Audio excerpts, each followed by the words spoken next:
Hello बच्चों, आज हम हिंदी की कक्षा 9 की पाठ्य पुस्तक स्पर्श भाग 1 का दूसरा अध्याय एवरेस्ट मेरी शिखर यात्रा करेंगे।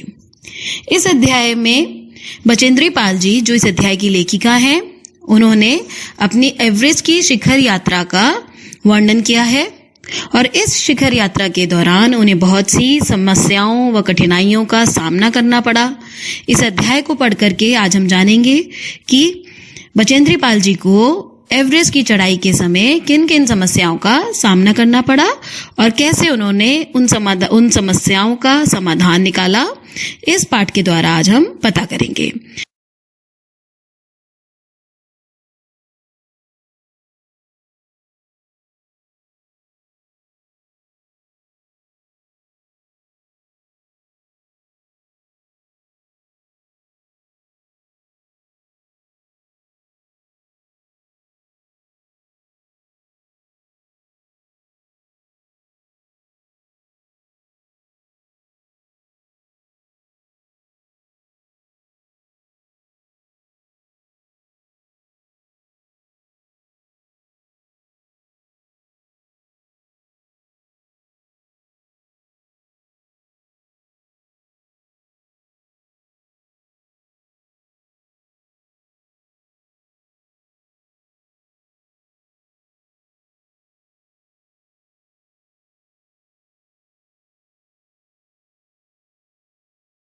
तो आइए हम पढ़ते हैं एवरेस्ट मेरी शिखर यात्रा।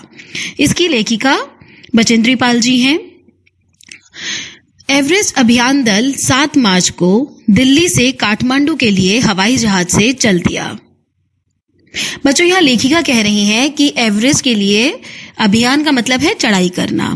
एवरेस्ट की चढ़ाई करने के लिए एक टीम बनाई गई थी जो कि 7 मार्च को दिल्ली से काठमांडू हवाई जहाज के द्वारा जाने के लिए निकली। एक मजबूत अग्रिम दल बहुत पहले ही चला गया था, जिससे कि वह हमारे बेस कैंप पहुंचने से पहले दुर्गम हिमपात के रास्ते को साफ कर सके। यहां लेखिका कह रही है कि हमारे हमारी टीम के पहुंचने से पहले ही एक मजबूत मतलब जो शारीरिक तौर पर बहुत ही स्ट्रांग, बहुत ही मजबूत लोग हों, ऐसे लोगों का एक दल बनाकर, अग्रिम मतलब हमसे पहले वाला दल, हमसे पहले जो दल भेजा गया है, तो वो दल जो है हमसे पहले ही वहां पहुंच गया है, बेस कैंप पहुंचा है। और रास्ते में जितनी भी दुर्गम का मतलब है बच्चों यहाँ पर जहां पहुंचना कठिन हो, तो हमसे पहले एक दल काठमांडू जा चुका है, जो कि रास्ते में बेस कैंप पहुंच करके जितनी भी हिमपात यानी कि जितनी भी बर्फ वहां गिरी हुई है उस रास्ते को साफ कर रहा है, ताकि हम आराम से उस रास्ते पर पहुंच सकें। नमचे बाजार शेरपा लैंड का एक सर्वाधिक महत्वपूर्ण नगरीय क्षेत्र है। बच्चों, यहाँ लेखिका कह रही हैं कि नमचे बाजार एक जगह है, यहाँ पर शेरपा लैंड एक बहुत ही महत्वपूर्ण नगरीय क्षेत्र है काठमांडू में।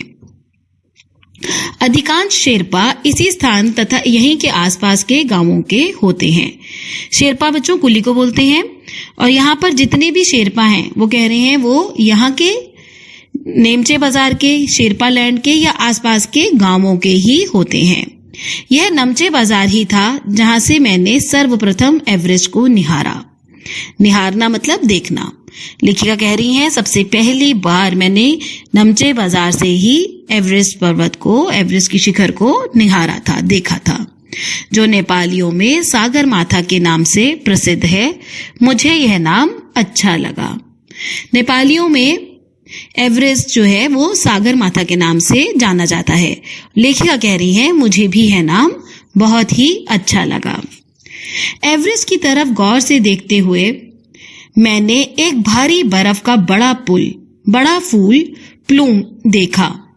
लेखिका कह रही है कि जब मैंने एवरेस्ट की तरफ गौर से देखा तो एवरेस्ट की तरफ गौर से देखने पर मैंने पाया कि वहां बर्फ का एक बहुत बड़ा फूल है, एक बहुत बड़ा बर्फ का पहाड़ जिसे प्लूम कहा जाता है, वो लेखिका ने देखा, जो पर्वत शिखर पर लहराता एक ध्वज सा लग रहा था। बच्चों, लेखिका कह रही हैं कि मुझे ऐसा प्रतीत हुआ कि ये जो बर्फ का बड़ा सा पहाड़ है एवरेस्ट पर, ऐसा लग रहा था जैसे एक बड़ा सा बर्फ का झंडा एवरेस्ट शिखर पर लहराया गया हो।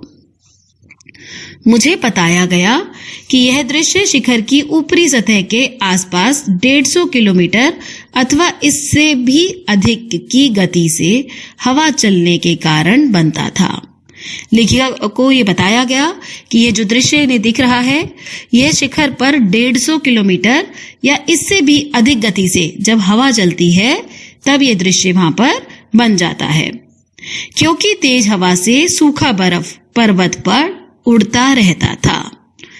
यहाँ लेखिका को यह भी बताया गया कि जब तेज गति से हवा एवरेस्ट शिखर पर चलती है तब सूखी बर्फ वहां पर लगातार उड़ती रहती है, तब इस तरह का दृश्य वहां पर बन जाता था। शिखर पर जाने वाले प्रत्येक व्यक्ति को दक्षिण पूर्वी पहाड़ी पर इन तूफानों को झेलना पड़ता था, विशेषकर खराब मौसम में।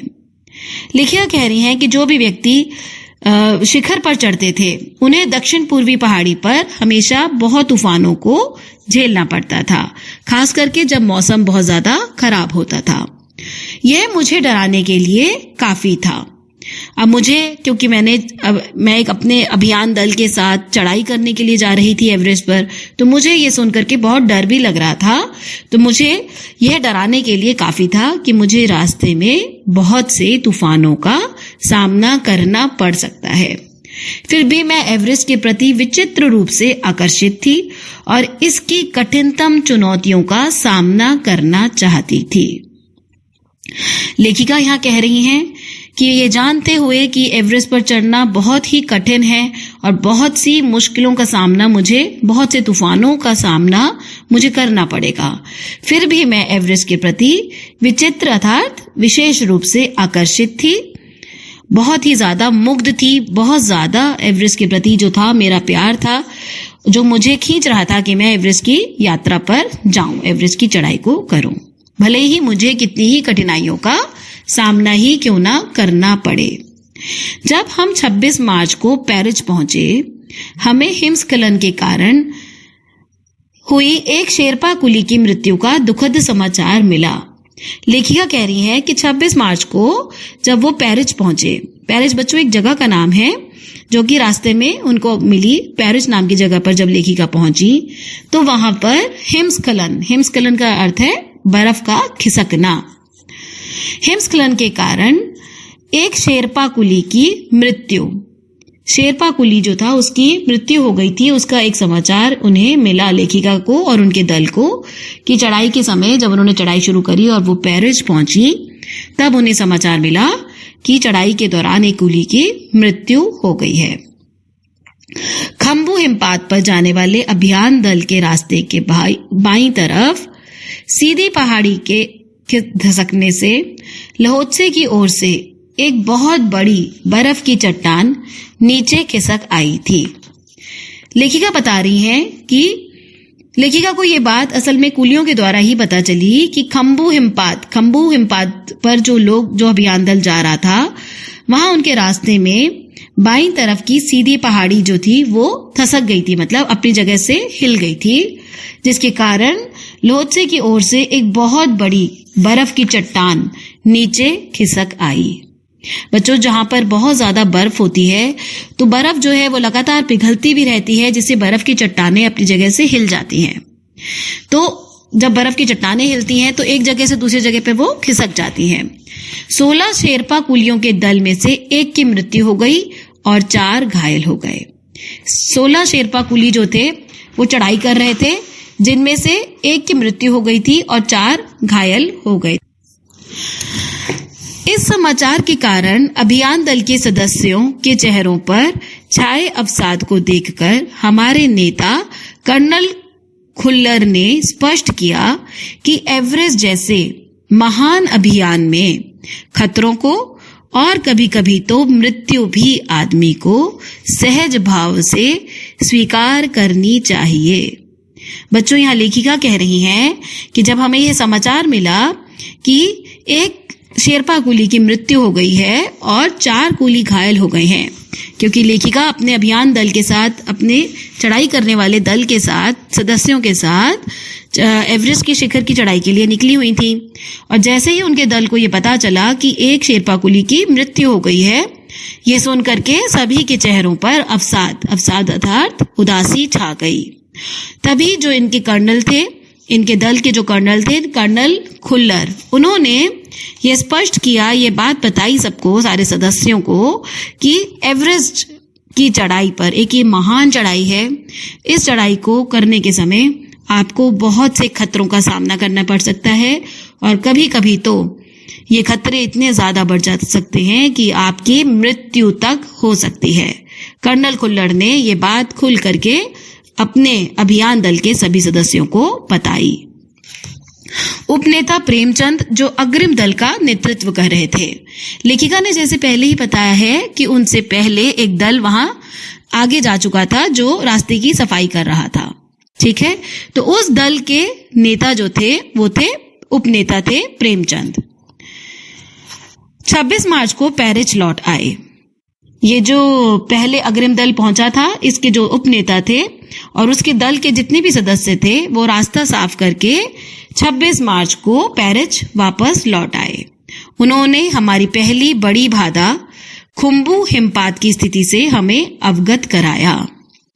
लेखिका कह रही है कि उपनेता प्रेमचंद ने हमें, जो हमारी सबसे बड़ी परेशानी थी, हिमपात की बर्फ का गिरना और चट्टानों का खिसकना, जिससे सारे ही दल के लोग परेशान थे कि उन्हें इन तूफानों का, इन परेशानियों का सामना करना पड़ेगा।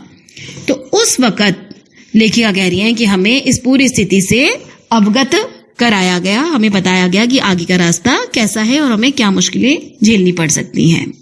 उन्होंने कहा कि उनके दल ने कैंप 1 6000 मीटर जो हिमपात के ठीक ऊपर है, वहां तक का रास्ता साफ कर दिया है।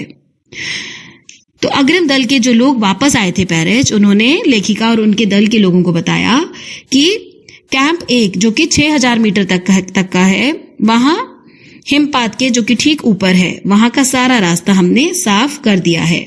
उन्होंने यह भी बताया कि पुल बनाकर, रस्सियां बांधकर और झंडियों से रास्ता चिन्हित कर सभी बड़ी कठिनाइयों का जायजा ले लिया गया है। आगे लेखिका को यह भी बात बताई गई और उनके दल को यह भी बताया गया कि जितना भी रास्ता था उसे पुल बना करके, रस्सियां बांध करके या झंडियां, जगह जगह पर छोटी छोटी सी झंडियां लगा दी गई हैं, ये दिखाने के लिए कि आपको ये रास्ता साफ है, इस रास्ते से होते हुए आपको आगे की चढ़ाई करनी है। सभी कठिनाइयों का जायजा ले लिया गया है। जायजा मतलब छानबीन कर ली है कि हाँ, अब कोई कठिनाई नहीं आएगी। उन्होंने इस बात पर भी ध्यान दिलाया कि ग्लेशियर बर्फ की नदी है और बर्फ का गिरना अभी जारी है। उन्होंने यह भी बताया कि हम अपनी तरफ से तो सारी कठिनाइयों का, सारी समस्याओं का हल हम कर आए हैं, रस्सियां बांध दी हैं, पुल बांध दिया है, झंडियां लगा दी हैं, लेकिन जो ग्लेशियर है, बर्फ की नदी है, वो लगातार बर्फ यहां पर गिर रही है, जिसकी वजह से हो सकता है आपको अभी भी कठिनाइयों का सामना चढ़ाई के समय करना पड़े। हिमपात में अनियमित और अनिश्चित बदलाव के कारण अभी तक के किए गए सभी काम व्यर्थ हो सकते हैं और हमें रास्ता खोलने का काम दोबारा करना पड़ सकता है। यहाँ पर बच्चों लेखिका कह रही हैं कि आगे उन्हें यह भी बताया गया कि हिमपात जो है, बर्फ का गिरना, वो अनियमित मतलब पता नहीं कब तक गिरेगी बर्फ। ये अनियमित है, अनिश्चित है कि हमें नहीं मालूम है, किसी को भी नहीं मालूम कि बर्फ कब तक गिरनी है। तो ये बताया जा रहा है लेखिका के दल को कि अब अभी तक बर्फ गिर रही है, हमने बर्फ को हटाने का, रास्ते को साफ करने का काम कर दिया है, लेकिन यह भी हो सकता है कि हमारे द्वारा किया गया सारा काम व्यर्थ या बेकार हो जाए और हमें रास्ता दोबारा से खोलने का काम करना पड़े। बेस कैंप में पहुंचने से पहले हमें एक और मृत्यु की खबर मिली। लेखिका कह रही हैं कि हमें बेस कैंप तक पहुंचने से पहले एक व्यक्ति की और मृत्यु की हमें खबर मिली। जलवायु अनुकूल न होने के कारण एक रसोई सहायक की मृत्यु हो गई थी। बहुत ज्यादा ठंड थी और जलवायु जो थी वो अनुकूल नहीं थी, जिसके कारण एक रसोई का जो सहायक था, जो हेल्पर था, जो उसकी मदद करता था खाना बनाने में, उसकी मृत्यु हो गई थी। निश्चित रूप से हम आशाजनक स्थिति में नहीं चल रहे थे। आशाजनक का अर्थ है आशा उत्पन्न करने वाला, यानी कि लेखिका कह रही हैं हम ऐसी स्थिति में नहीं थे जिसमें कि हमें बहुत ही उम्मीद की किरण हमारे आगे हो, या हम बहुत ही आशापूर्ण तरीके से हम नहीं चल रहे थे। हमें जगह जगह पर आगे चढ़ने पर किसी की कभी मृत्यु का या बर्फ के खिसकने के ऐसे समाचार हमें सुनने को मिल रहे थे। एवरेस्ट शिखर को मैंने पहले 2 बार देखा था, लेकिन एक दूरी से।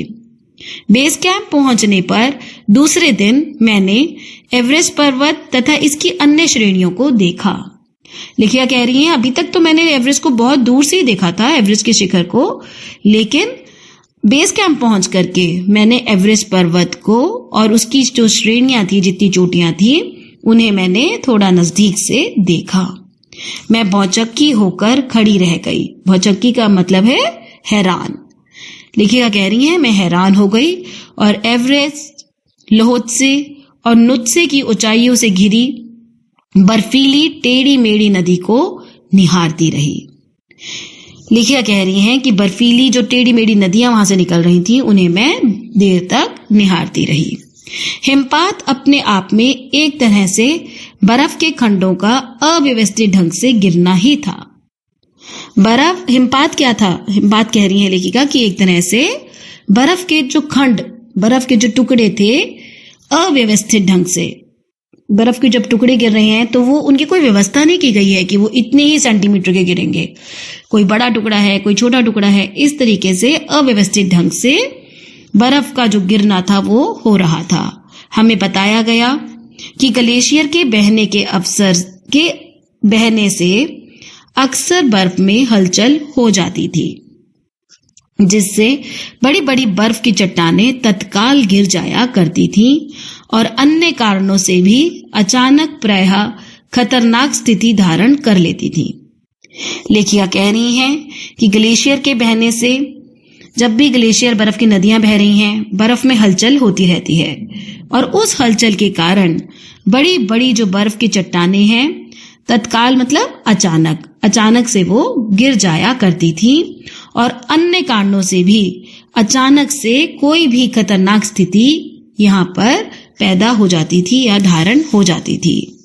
सीधे धरातल पर दरार पड़ने का विचार और इस दरार का गहरे चौड़े हिमविदर में बदल जाने का मात्र ख्याल ही बहुत डरावना था।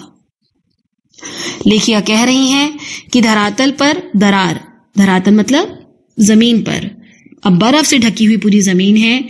अगर हम अंदाजा भी लगाएं कि हम बर्फ पर खड़े हैं और उसमें बीच में दरार आ जाए, अचानक से दरार आ जाए, तो ये इतनी ज्यादा खतरनाक हो सकती है और ये एक बहुत ही डरावना ख्याल था, जिससे कि लेखिका डर गई। हिमविदर का अर्थ है दरार, तो यदि बर्फ के अंदर, बर्फ के पहाड़ में दरार पड़ जाए तो ये एक बहुत ही डरावना ख्याल लेखिका के मन में आया। इससे भी ज्यादा भयानक इस बात की जानकारी थी कि हमारे संपूर्ण प्रवास के दौरान हिमपात लगभग 1 दर्जन आरोहियों और कूलियों को प्रतिदिन छूता रहेगा। लेखिका आगे कह रही हैं कि हमारे लिए और भी ज्यादा भयानक या और भी ज्यादा डराने वाली जानकारी जो थी वो ये थी कि हमारे संपूर्ण प्रवास अर्थात पूरे सफर के दौरान ये जो बर्फ गिर रही है, ये लगातार 1 दर्जन आरोहियों मतलब चढ़ाई करने वाले जो लोग हैं और जो कूली हैं, उनको प्रतिदिन छुएगी। अर्थात ये जो हिमपात है ये बहुत ही ज्यादा बुरे तरह से हमारे साथ के लोगों को, साथ में कूलियों को बहुत बुरी तरह से इन पर असर डाल सकती है। दूसरे दिन नए आने वाले अपने अधिकांश सामान को हम हिमपात के आधे रास्ते तक ले गए। डॉक्टर मीनू मेहता ने हमें एल्यूमिनियम की सीढ़ियों से अस्थायी पुलों का बनाना, लट्ठों और रस्सियों का उपयोग, बर्फ की आड़ी तिरछी दीवारों पर रस्सियों को बांधना और हमारे अग्रिम दल के अभियांत्रिकी कार्यों के बारे में हमें विस्तृत जानकारी दी। लेखिका कह रही हैं कि दूसरे ही दिन हमारा अधिकांश यानी ज्यादातर जो सामान था वो हिमपात के आधे रास्ते तक हम ले आए थे। और डॉक्टर मीनू मेहता जो हैं उन्होंने हमें, इन्हीं के दल में एक डॉक्टर भी थी, डॉक्टर मीनू मेहता, इन्होंने हमें एल्यूमिनियम की सीढ़ियां बनाने के बारे में, अस्थाई पुल बनाने के बारे में, लट्ठों और रस्सियों के उपयोग के बारे में और बर्फ की आड़ी तिरछी दीवारों पर रस्सियों को बांधना इन सब के बारे में हमें बताया। और हमारे अग्रिम दल के अभियांत्रिकी का अर्थ है तकनीकी कार्यों के बारे में भी हमें पूरी जानकारी दी। विस्तृत तथा विस्तार से हमें अच्छे से पूरी जानकारी डॉक्टर मीनू मेहता के द्वारा दी गई। तीसरा दिन हिमपात से कैंप 1 तक सामान ढोकर चढ़ाई का अभ्यास करने के लिए निश्चित था।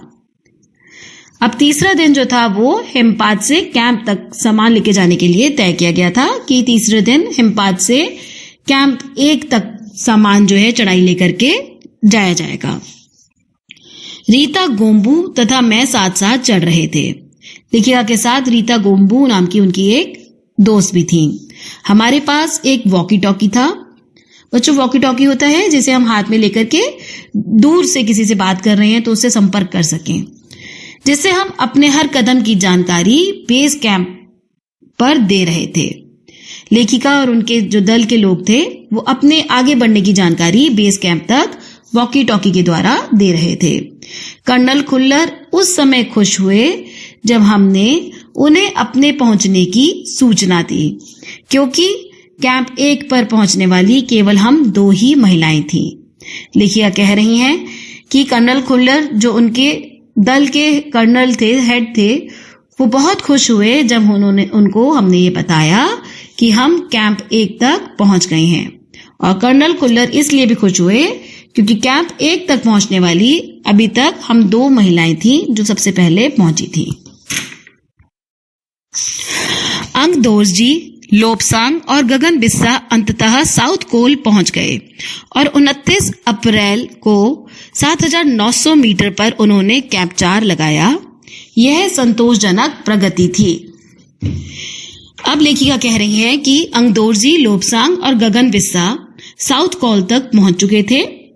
ये लोगों के नाम हैं, उनके दल के साथ जो लोग जा रहे थे उनके नाम बताए हैं लेखिका ने। और 29 अप्रैल को 7,900 मीटर तक उन्होंने अपना कैंप 4 जो था वो लगा लिया था। यह बहुत ही संतोषजनक अर्थात राहत भरी प्रगति थी कि लोग जो है उनके दल के वो आगे चढ़ाई कर रहे थे और काफी आगे तक वो जा चुके थे और कैंप 4 उन्होंने लगा लिया था। जब अप्रैल में मैं बेस कैंप में थी, तेंजिंग अपनी सबसे छोटी सुपुत्री डेकी के साथ हमारे पास आए थे। उन्होंने इस बात पर विशेष महत्व दिया कि दल के प्रत्येक सदस्य और प्रत्येक शेरपा कुली से बातचीत की जाए। लेखिका कह रही हैं कि जब वो अप्रैल में अपने बेस कैंप में थी तब तेंजिंग, जो कि उनके दल के ही एक सदस्य हैं, वो अपनी छोटी बेटी, सुपुत्री मतलब बेटी जिसका नाम है डेकी, उसके साथ हमारे दल में, हमारे कैंप में आए थे। और उन्होंने इस बात पर बहुत महत्व दिया था कि प्रत्येक कुली और प्रत्येक शेरपा से बातचीत की जाए। इस बात पर विशेष महत्व दिया कि दल के प्रत्येक सदस्य और प्रत्येक शेरपा कुली से बातचीत की जाए। जब मेरी बारी आई, मैंने अपना परिचय यह कहकर दिया कि मैं बिल्कुल ही नौसिखिया हूं और एवरेस्ट मेरा पहला अभियान है। तेंजिंग जब इनके दल में आए और जब लेखिका से उनका परिचय पूछा गया तब लेखिका ने कहा कि अपना नाम बताया लेखिका ने, और लेखिका ने कहा कि मैं बिल्कुल ही नौसिखिया का मतलब होता है नया सीखने वाला। मैं बिल्कुल ही नई सीखने वाली हूं और एवरेस्ट मेरा पहला अभियान, अर्थात सबसे पहली बार मैं चढ़ाई कर रही हूं और यह मेरा पहला अभियान है। तेंजिंग हंसे और मुझसे कहा एवरेस्ट उनके लिए भी पहला अभियान है, लेकिन यह भी स्पष्ट किया कि शिखर पर पहुंचने से पहले उन्हें 7 बार एवरेस्ट पर चढ़ना पड़ा था। फिर अपना हाथ मेरे कंधे पर रखते हुए उन्होंने कहा तुम एक पक्की पर्वतीय लड़की लगती हो, तुम्हें तो शिखर पर पहले ही प्रयास में पहुंच जाना चाहिए। लेखिका के परिचय को सुनने के बाद तेनजिंग हंसे और उन्होंने लेखिका से कहा कि एवरेस्ट वैसे तो मेरे लिए भी ये पहला ही अभियान है, लेकिन उन्होंने यह भी कहा तेनजिंग ने कि शिखर पर इससे पहले मैंने 7 बार चढ़ने का प्रयास किया है, लेकिन मैं अभी तक असफल ही रहा हूं, क्योंकि मैं एवरेस्ट के शिखर तक मैं नहीं पहुंच पाया हूं, इसलिए मेरा भी यह पहला अभियान है। आगे भी उन्होंने ये स्पष्ट करा कि शिखर पर पहुंचने से पहले 7 बार जो है वो असफल हो चुके हैं। फिर उन्होंने लेखिका के कंधे पर हाथ रखा और कहा कि तुम एक पक्की पर्वतीय लड़की हो। पक्की पर्वतीय लड़की मतलब तुमने ठान लिया है कि तुम चढ़ोगी, चाहे कितनी ही कठिनाइयों का तुम्हें सामना क्यों ना करना पड़े, और तुम अपने प्रयास को करके ही रहोगी। 15-16 मई 1984 को बुद्ध पूर्णिमा के दिन मैं लोहत्से की बर्फीली सीधी ढलान पर लगाए गए सुंदर रंगीन नायलॉन के बने तंबू के कैंप 3 में थी। लेखिका 1984 को 15 या 16 मई 1984 को बुद्ध पूर्णिमा का जब दिन था, तब वो लोहत्से की एक बर्फीली सीधी सी ढलान पर एक रंगीन नायलॉन का तंबू का कैंप बनाया गया था, जो कि कैंप 3 था। वहां पर लेखिका इस समय थी। कैंप में 10 और व्यक्ति थे। लोपसांग तशारिंग मेरे तंबू में थे। एंडी शेरपा और 8 अन्य शरीर से मजबूत और ऊंचाइयों में रहने वाले शेरपा दूसरे तंबुओं में थे। लेखिका कह रही हैं कि उनके कैंप में 10 व्यक्ति और शामिल थे, जिनके अंदर लोपसांग तशारिंग उनके ही तंबू में थे। एंडी शेरपा और 8 अन्य व्यक्ति जो कि शरीर से बहुत ही मजबूत, बहुत ही स्ट्रांग व्यक्ति थे, ऐसे लोग भी इनके साथ ही थे, जो कि 7 वाले तंबू में थे। मैं गहरी नींद में सोई हुई थी कि रात में 12:30 बजे के लगभग मेरे शरीर के पिछले हिस्से में किसी एक सख्त चीज के टकराने से मेरी नींद अचानक खुल गई और साथ ही एक जोरदार धमाका भी हुआ। तभी मुझे महसूस हुआ कि एक ठंडी, बहुत भारी कोई चीज मेरे शरीर पर से मुझे कुचलती हुई चल रही है। मुझे सांस लेने में भी कठिनाई हो रही थी। लेखिका कह रही हैं कि एक बारी उसी समय की बात है जब वो अपने कैंप नंबर 3 में वो थी, तब वो सो रही थी बहुत गहरी नींद में। रात का समय था, 12:30 बज रहे थे, और तभी उन्हें सिर के पिछले हिस्से में एक बड़ी सख्त सी चीज आकर के उनके सर के पीछे के हिस्से में टकराई, जिससे अचानक से लेखिका की नींद खुल गई। बड़ा ही जोरदार धमाका हुआ और ऐसा महसूस हुआ लेखिका को कि ठंड जो है कि एक ठंडी बहुत बड़ी कोई चीज मेरे शरीर पर से मुझे कुचलती हुई जा रही है और उन्हें सांस लेने में भी बहुत ज्यादा तकलीफ हो रही थी। यह क्या हो गया था? एक लंबा बर्फ का पिंड हमारे कैंप के ठीक ऊपर लोहत्से ग्लेशियर से टूटकर नीचे आ गिरा था और उसका विशाल हिमपुंज बना गया था। लेखिका कह रही हैं कि ये क्या हुआ, एक बहुत ही बड़ा बर्फ का पिंड मतलब बर्फ का बहुत बड़ा टुकड़ा जो था वो कैंप के ठीक ऊपर लोहत्से ग्लेशियर से टूटा और नीचे आकर के एक बहुत बड़ा विशाल हिमपुंज यानी कि बर्फ का टुकड़ा, एक बहुत बड़ा बर्फ का गोला बन करके उनके कैंप के ऊपर गिर गया। हिमखंडों, बर्फ के टुकड़ों तथा जमी हुई बर्फ के इस विशालकाय पुंज ने एक एक्सप्रेस रेलगाड़ी की तेज गति और भीषण गर्जना के साथ सीधी ढलान से नीचे आते हुए हमारे कैंप को तहस नहस कर दिया। लेखिका कह रही हैं कि जैसे एक रेलगाड़ी, एक एक्सप्रेस रेलगाड़ी जो बहुत तेज गति से चलती है और भीषण गर्जना अर्थात भयानक आवाज निकालती है, उसी तरीके से यह जो विशालकाय पुंज, बहुत बड़ा बर्फ का टुकड़ा जो एक रेलगाड़ी की गति की तरह, तेज गति की तरह भयानक आवाज निकालता हुआ बहुत तेज ढलान से सीधा नीचे की ओर गिरता हुआ हमारे कैंप पर गिरा और उसने हमारे कैंप को तहस नहस अर्थात बिल्कुल ही खत्म, बिल्कुल ही नष्ट कर दिया। वास्तव में हर व्यक्ति को चोट लगी थी। यह एक आश्चर्य था कि किसी की भी मृत्यु नहीं हुई थी। चोट हर व्यक्ति को लगी थी, परंतु किसी की भी मृत्यु नहीं हुई थी। लोब्सांग अपनी स्विस छुरी की मदद से हमारे तंबू का रास्ता साफ करने में सफल हो गए थे और तुरंत ही अत्यंत तेजी से मुझे बचाने की कोशिश में लग गए। लोब्सांग, जो कि नी के तंबू में थे, वो एक बहुत तेज स्विस छुरी लेकर के आए और तंबू का रास्ता साफ करने लगे ताकि लेखिका को वो बचा सकें। थोड़ी सी भी देर का सीधा अर्थ था मृत्यु। यदि थोड़ी और देर होती तो उससे लेखिका की मृत्यु तक हो सकती थी। बड़े बड़े हिमखंडों को, बड़े बड़े हिमपिंडों को मुश्किल से हटाते हुए उन्होंने मेरे चारों तरफ की कड़े जमे बर्फ की खुदाई की और मुझे उस बर्फ की कब्र से निकाल बाहर खींच लाने में सफल हो गए। अब इतना बड़ा बर्फ का जो टुकड़ा आकर कैंप पे गिरा, लेखिका उस बर्फ के अंदर ही फंस गई।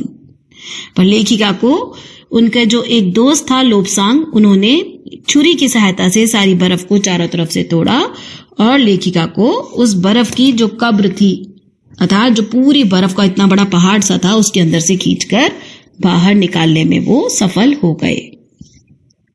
सुबह तक सारे सुरक्षा दल आ गए थे और 16 मई को प्रातः 8 बजे तक हम प्रायः सभी कैंप 2 पर पहुंच गए थे।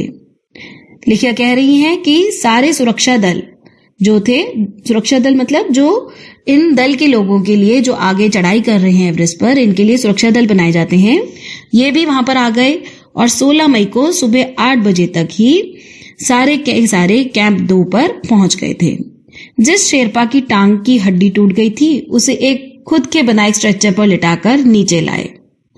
एक शेरपा की टांग की हड्डी भी टूटी थी, उसे जो है स्ट्रक्चर बनाया गया, जिसे खुद ही बनाया स्ट्रक्चर को, और उस पर लाद करके नीचे लाया गया।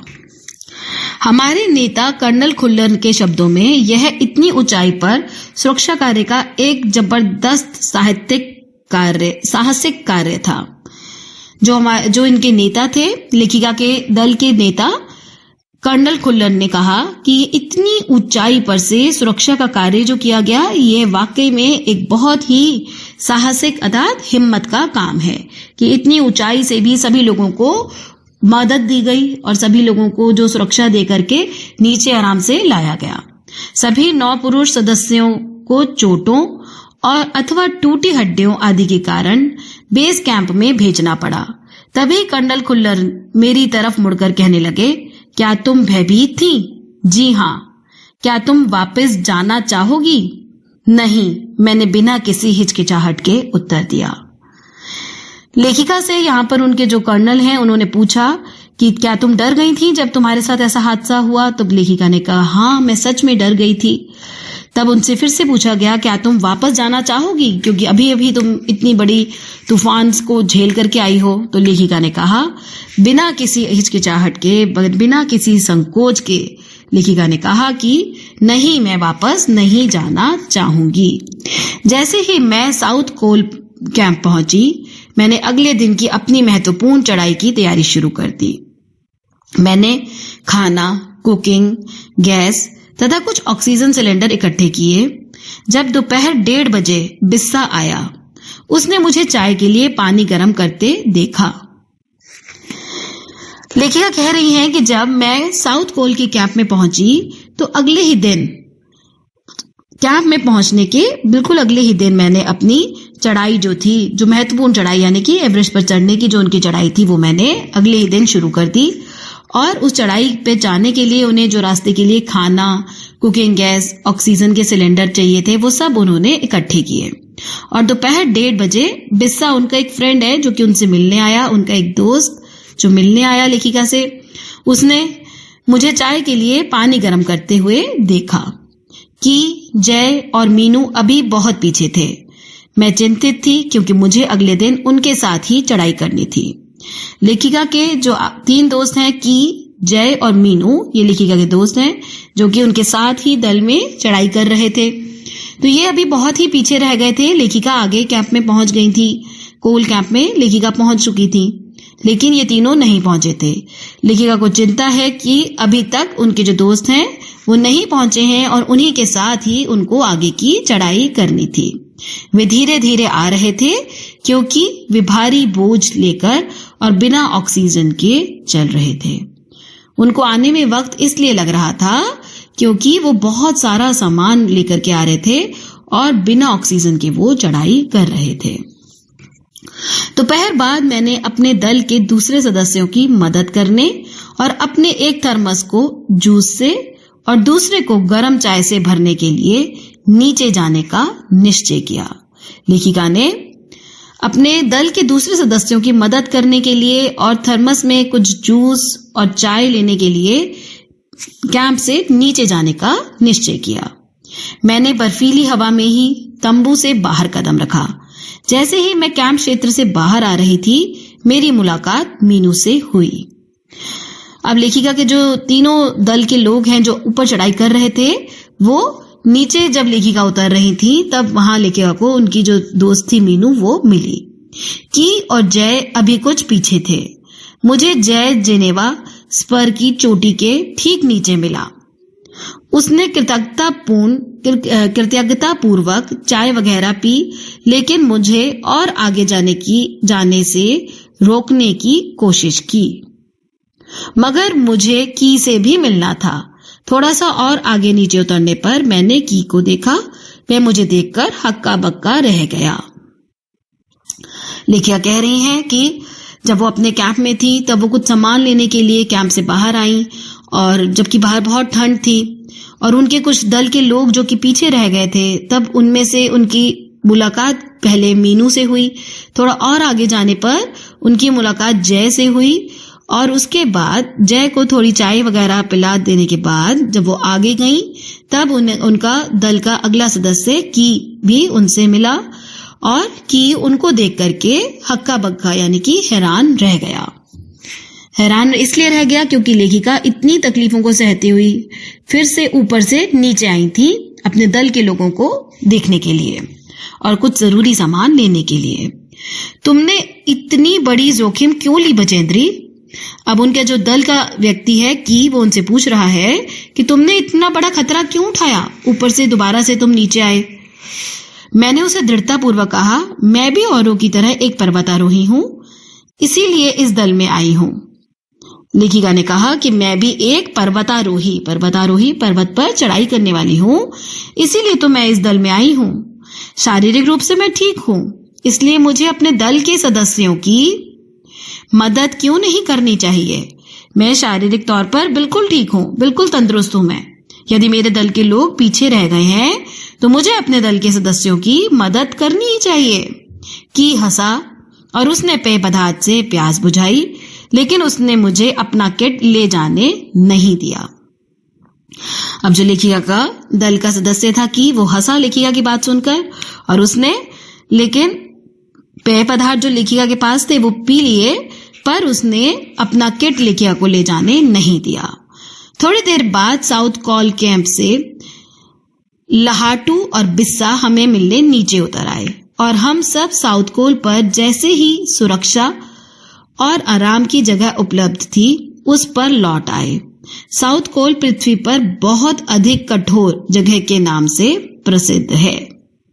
लेखिका कह रही हैं कि थोड़ी ही देर बाद साउथ कोल कैंप से लहाटू और बिस्सा इनके दल के सदस्य हैं जो कि नीचे उतर आए, क्योंकि इनके दल में इनके साथ ही थे लेखिका के, वो भी नीचे ही आ गए लेखिका के पास और उनके दल के बाकी सदस्यों को देखने।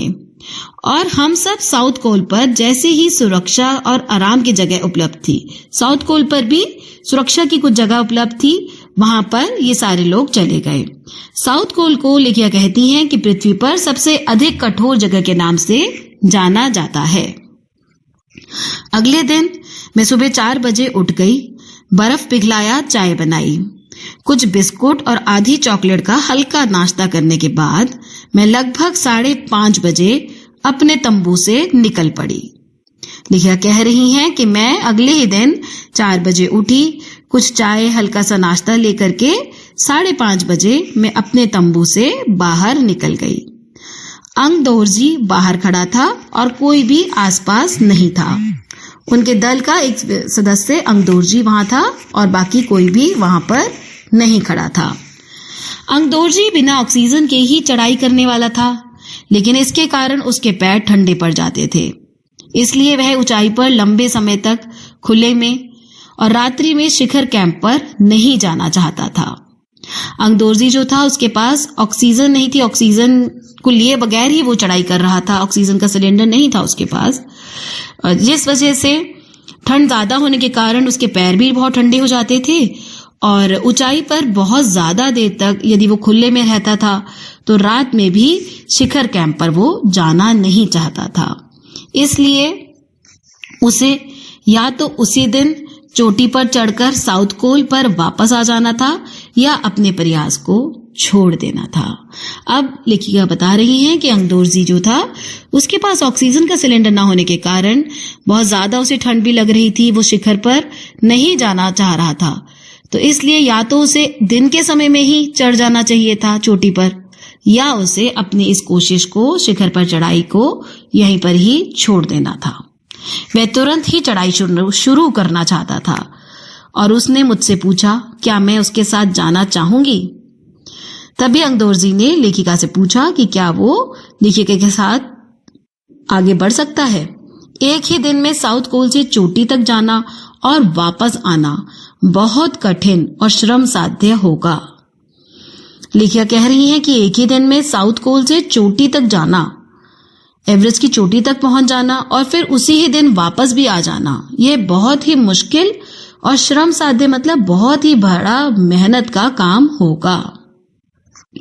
इसके अलावा यदि अंगदोर्जी के पैर ठंडे पड़ गए तो उसके लौटकर आने का भी जोखिम था, यानी कि अगर अंगदोर्जी के पैर ठंडे हो गए तो वो आगे नहीं बढ़ पाएगा, वो चल नहीं पाएगा, तो उसके लौट कर आने में भी खतरा है कि पता नहीं वो वापस आ भी पाएगा या नहीं आ पाएगा। मुझे फिर भी अंगदोर्जी पर विश्वास था और साथ साथ मैं आरोहण की क्षमता और कर्मठता के बारे में भी आश्वस्त थी। अन्य कोई भी व्यक्ति इस समय साथ चलने के लिए तैयार नहीं था। लेखिका कह रही हैं कि मुझे अंगदोर्जी के ऊपर पूरा भरोसा था कि मैं जब चढ़ाई और अपनी चढ़ने की क्षमता पर भी कर्मठता, यानी कि मेरे अंदर जो ये विश्वास था कि मैं इस चीज को हासिल कर लूंगी और मैं अंगदोर्जी के साथ चढ़ाई करने के लिए चलने को तैयार थी। लेकिन मेरे साथ के दल के जो सदस्य थे उन्होंने साथ चलने से मना कर दिया। सुबह 6:20 पर जब अंगदोर्जी और मैं साउथ कोल से बाहर आ निकले तो दिन ऊपर चढ़ आया था। हल्की हल्की हवा चल रही थी लेकिन ठंड भी बहुत अधिक थी। लेखिका 6:20 पर अंगदोर्जी के साथ साउथ कोल से बाहर निकली और धीरे धीरे सुबह हो गई थी। हल्की हल्की सी हवा चल रही थी और ठंड जो थी वो बहुत ज्यादा हो गई थी। मैं अपने आरोही उपस्कर में काफी सुरक्षित और गर्म थी। हमने बगैर रस्सी के ही चढ़ाई की। अंगदोर्जी एक निश्चित गति से ऊपर चढ़ते गए और मुझे भी उनके साथ चलने में कोई कठिनाई नहीं हुई। अब लेखिका अपने दल के सदस्य अंगदोर्जी के साथ निकली साउथ कोल से और अपने आरोही उपस्कर में वो काफी सुरक्षित और गर्म थी, यानी कि जब वो चढ़ाई करने लगी तब वो अपने आप को बहुत ही सुरक्षित और गर्म महसूस कर रही थी। रस्सी से ही उन्होंने चढ़ाई करी, नहीं हमने बगैर रस्सी के, उन्होंने रस्सी के बगैर चढ़ाई करी। अंगदोर्जी जो थे वो एक गति से ऊपर की ओर चढ़ रहे थे और लेखिका उनके साथ ही ऊपर चढ़ रही थी, लेकिन उन्हें कोई भी कठिनाई नहीं हो रही थी। जमे हुए बर्फ की सीधी व ढलाऊ चट्टानें इतनी सख्त और भुरभुरी थी मानो शीशे की चादरें बिछी हों। अब बर्फ की जो चट्टानें थी वो बहुत ज्यादा सख्त थी और ऐसा लग रहा था जैसे कि शीशे की चादरें बिछ गई हों। हमें बर्फ काटने के फावड़े का इस्तेमाल करना ही पड़ा और मुझे इतनी सख्ती से फावड़ा चलाना पड़ा जिससे कि उस जमे हुए बर्फ की धरती को फावड़े के दांते काट सके। लेखिका कह रही हैं कि हमें बर्फ को काटने के लिए फावड़े का इस्तेमाल करना पड़ा और वो इतनी सख्ती से हमें फावड़ा चलाना पड़ा जिससे कि जमी हुई जो बर्फ थी वो धरती को फावड़े के दांतों से काट सके। यानी कि जो बर्फ की चट्टानें ऐसे जमी हुई थी जिन पर हम चल नहीं पा रहे थे, तो हमें फावड़े से उसे जगह जगह पर काटना पड़ा। मैंने उन खतरनाक स्थलों पर हर कदम अच्छी तरह सोच समझकर उठाया। लेखिका बहुत सोच समझकर एक एक कदम को उठाती हुई आगे बढ़ रही थी। 2 घंटे से कम समय में ही हम शिखर कैंप पर पहुंच गए। लेखिका 2 घंटे से भी कम समय में शिखर कैंप तक पहुंच गई। अंगदोर्जी ने पीछे मुड़कर देखा और मुझसे कहा, क्या मैं थक गई हूं? मैंने जवाब दिया, नहीं। जिसे सुनकर वे बहुत अधिक आश्चर्यचकित और आनंदित हुए। अंगदोर्जी ने लेखिका से पूछा कि क्या वो थक चुकी हैं? तो लेखिका ने मना करा कि वो नहीं थकी हैं। यह सुन करके अंगदोर्जी बहुत ही हैरान हुए और साथ ही खुश भी हुए। उन्होंने कहा कि पहले वाले दल ने शिखर कैंप पर पहुंचने में 4 घंटे लगाए थे और यदि हम इसी गति से चलते रहे तो शिखर पर दोपहर 1 बजे तक पहुंच जाएंगे। अब लेखिका ने कहा कि पहले वाला दल हमसे जो पहले शिखर पर गया था वो कैंप पर पहुंचने में उन्हें 4 घंटे लगे थे, लेकिन यदि हम इसी गति से चलते रहे तो हम दोपहर 1 बजे तक ही कैंप पर पहुंच जाएंगे।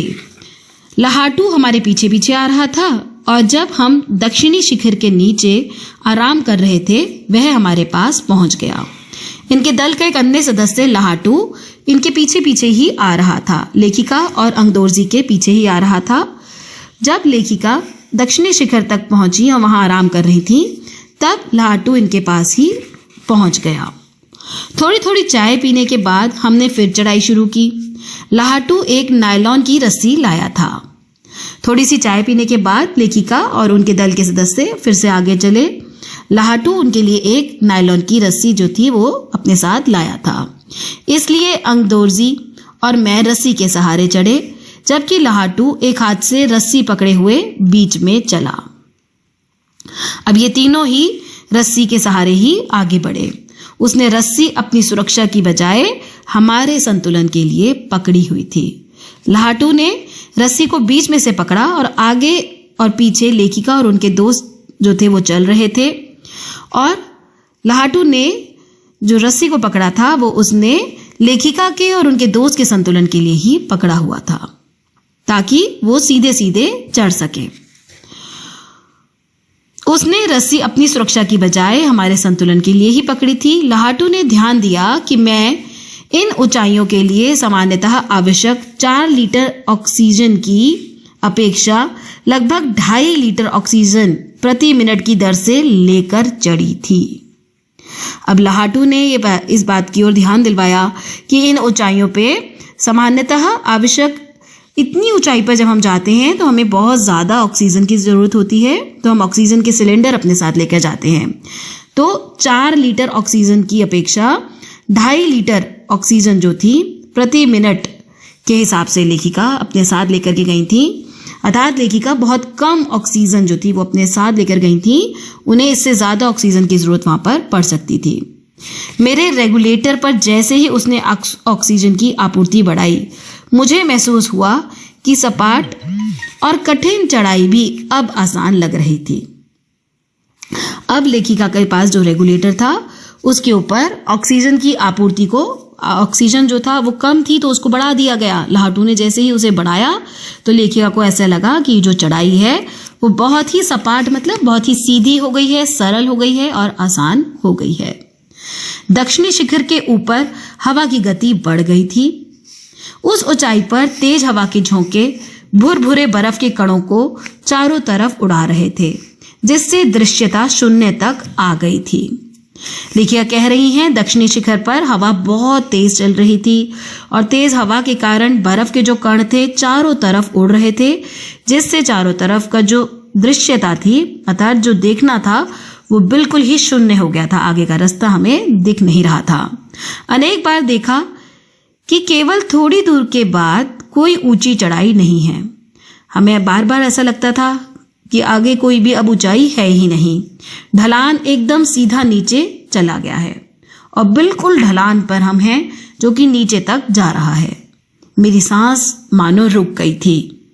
मुझे विचार कौन था कि सफलता बहुत नजदीक है। लेखिका की सांसें अब ऐसा लग रहा था रुक गई हैं। इतनी ज्यादा ऊंचाई पर आने के बाद उनके दिमाग में ये विचार आया कि सफलता तो अब बिल्कुल ही नजदीक है। 23 मई 1984 के दिन दोपहर के 1:07 पर मैं एवरेस्ट की चोटी पर खड़ी थी। बच्चों, यहाँ लेखिका कह रही हैं कि 23 मई 1984 को दोपहर 1:07 पर वो लेखिका एवरेस्ट की चोटी पर पहुंच गई और अपने इस महान लक्ष्य को पाने में सफल हो गई। एवरेस्ट की चोटी पर पहुंचने वाली मैं प्रथम भारतीय महिला थी। बचेंद्री पाल जी एवरेस्ट शिखर पर पहुंचने वाली प्रथम भारतीय महिला थी। एवरेस्ट शंकु की चोटी पर इतनी जगह नहीं थी कि 2 व्यक्ति साथ साथ खड़े हो सके। एवरेस्ट की जो चोटी थी उस पर 2 व्यक्ति एक साथ खड़े नहीं हो सकते थे। चारों तरफ हजारों मीटर लंबी सीधी ढलान को देखते हुए हमारे सामने प्रश्न सुरक्षा का भी था। लेखिका कह रही हैं कि चारों तरफ हजारों मीटर तक केवल लंबी ढलान ही दिखाई दे रही थी, तो हमारे सामने अपने आप को शिखर पर खड़ा करने का, अपनी सुरक्षा का भी प्रश्न था। हमने पहले बर्फ के फावड़े से बर्फ की खुदाई कर अपने आप को सुरक्षित रूप से स्थिर करा। लेखिका कह रही हैं कि हमने बर्फ के ऊपर फावड़ा चलाया और बर्फ की खुदाई करके अपने आप को हमने सुरक्षित कर लिया और स्थिर कर लिया, हम ताकि आराम से खड़े हो सकें। इसके बाद मैं अपने घुटनों के बल बैठी। बर्फ पर अपने माथे को लगाकर मैंने सागर माथे के ताज का चुम्बन लिया। लेखिका अपने घुटनों के बल बैठ करके उन्होंने माथे, अपना जो माथा था उसे जमीन पर टिकाया जैसे हम मत्था टेकते हैं, और सागर माथा अर्थात एवरेस्ट का जो शिखर था उस पर एक चुम्बन लिया। बिना उठे ही मैंने अपने थैले से दुर्गा माँ का चित्र और हनुमान चालीसा निकाला। उन्होंने अपने थैले से दुर्गा माँ का चित्र और हनुमान चालीसा को निकाला। मैंने इनको अपने साथ लाए लाल कपड़े में लपेटा, छोटी सी पूजा अर्चना की और इनको बर्फ में दबा दिया। लेखिका ने लाल कपड़े में लपेट करके दुर्गा माँ का चित्र और हनुमान चालीसा को वहीं पर ही पूजा अर्चना करने के बाद बर्फ में दबा दिया। आनंद के इस क्षण में मुझे अपने माता पिता का ध्यान आया। लेखिका को अपनी इस सबसे बड़ी खुशी के अवसर पर सबसे पहले अपने माता पिता का ही ध्यान आया। जैसे मैं उठी, मैंने अपने हाथ जोड़े और मैं अपने रज्जू नेता अंगदोरजी के प्रति आदर भाव से झुकी। लेखिका कह रही हैं कि मैं उसी वक्त उठी, मैंने अपने हाथ जोड़े और अपना नेता, उन्होंने अब अंगदोरजी जो कि उनके दल का सदस्य था, जिन्होंने प्रेरित किया लेखिका को कि हम इसी वक्त किसी भी चीज़ को ना सोचते हुए हम आगे बढ़ेंगे, वो बहुत ही आदर से अपने दल के जो नेता था, जिसे उन्होंने नेता बोला यहाँ पर, अंगदोरजी की ओर वो झुकी। अंगदोरजी जिन्होंने मुझे प्रोत्साहित किया और मुझे लक्ष्य तक पहुंचाया। अंगदोरजी ने ही उन्हें बहुत ही उनकी हिम्मत को बढ़ाया और उन्हें कहा कि उन्हें लक्ष्य तक पहुंचना ही है। मैंने उन्हें बिना ऑक्सीजन के एवरेस्ट की दूसरी चढ़ाई चढ़ने पर बधाई भी दी। अंगदोरजी की ये दूसरी चढ़ाई थी एवरेस्ट की। तो लेखिका ने उसी वक्त अंगदोरजी को ऑक्सीजन के बिना ही एवरेस्ट की दूसरी बार चढ़ाई चढ़ने पर बधाई दी। उन्होंने मुझे गले से लगाया और मेरे कानों में फुसफुसाया, दीदी तुमने अच्छी चढ़ाई की, मैं बहुत प्रसन्न हूँ। अंगदोरजी ने गले लगा करके लेखिका से कहा कि दीदी तुमने सच में बहुत ही अच्छी चढ़ाई करी है और मैं तुम्हारी इस सफलता से, तुम्हारे इस प्रयास से जो तुमने ये हासिल किया है, इसमें मैं बहुत ज़्यादा खुश हूँ। कुछ देर बाद सोनम पुलजर पहुंचे और उन्होंने फोटो लेने शुरू कर दिए। इस समय तक लाहाटू ने हमारे नेता को एवरेस्ट पर हम चारों के होने की सूचना दे दी थी और लेखिका और अंगदोरजी के साथ उनके दल का एक सदस्य लाहाटू भी वहां था। उन्होंने इनके दल के नेता को एवरेस्ट तक पहुंच जाने की इन चारों की सूचना दे दी थी। तब मेरे हाथ में वॉकी टॉकी दिया गया। कर्नल खुल्लर हमारी सफलता से बहुत प्रसन्न थे। लेखिका ने हाथ में वॉकी टॉकी लिया और कर्नल खुल्लर को इसके बारे में बताया। कर्नल खुल्लर भी ये जान करके, लेखिका की सफलता के बारे में जान के बहुत अधिक प्रसन्न हुए। मुझे बधाई देते हुए कर्नल ने कहा, मैं तुम्हारी इस अनूठी उपलब्धि के लिए तुम्हारे माता पिता को बधाई देना चाहूंगा।